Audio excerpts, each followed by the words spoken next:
وہ شخص جس کے دل میں برائی ہے وہ بھلائی نہ پائے گا، اور جس کی زبان نکتہ چینی ہے وہ کبھی آزاد نہ ہوگا۔ جو شخص ہر جانے انجانے سے دوستی رکھتا ہے وہ محفوظ نہیں رہ سکتا۔ اپنے بھائی کو دیکھ کر مسکرا دینا بھی صدقہ ہے۔ حضرت عمر فاروق رضی اللہ تعالی عنہ کی دعا: خدا اس شخص پر رحمت نازل کرے جو میرے عیبوں سے مجھے خبردار کرتا ہے۔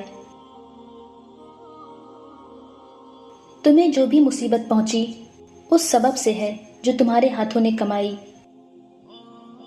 عورت کی بے پردگی مرد کی بے حیائی کا ثبوت ہے۔ بے پردہ عورت اللہ کے نزدیک کوئی عزت نہیں رکھتی۔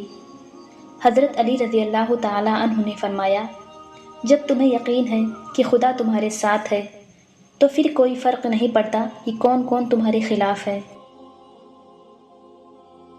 جھوٹے کی سب سے بڑی سزا یہ ہے لوگ اس کے سچ کا بھی اعتبار نہیں کرتے۔ جاہلوں کی صحبت سے پرہیز کرو، ایسا نہ ہو کہ وہ تمہیں بھی اپنے جیسا بنا لے۔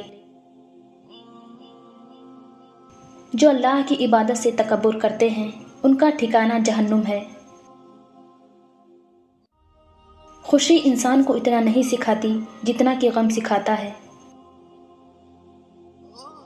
جب ہر طرف سے مشکلات گھیر لیں اور کوئی راستہ دکھائی نہ دے تو سمجھ لینا کہ اللہ سے مانگنے کا وقت آ گیا ہے، اور اس وقت اللہ کی طرف سے کوئی دعا رد نہیں کی جاتی۔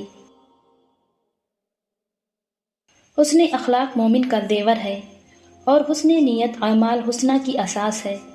جس نے ان دونوں کو پا لیا وہ کامیاب ہے۔ خدمت خلق عقل مندی ہے، غفلت شرمندگی ہے۔ بزرگوں کا ادب زندگی کا سرور اور ایمان کا نور ہے۔ حضرت علی رضی اللہ تعالی عنہ نے فرمایا: جب کسی کو کسی سے رشتہ ختم کرنا چاہتا ہے تو سب سے پہلے وہ اپنی زبان کی مٹھاس ختم کرتا ہے۔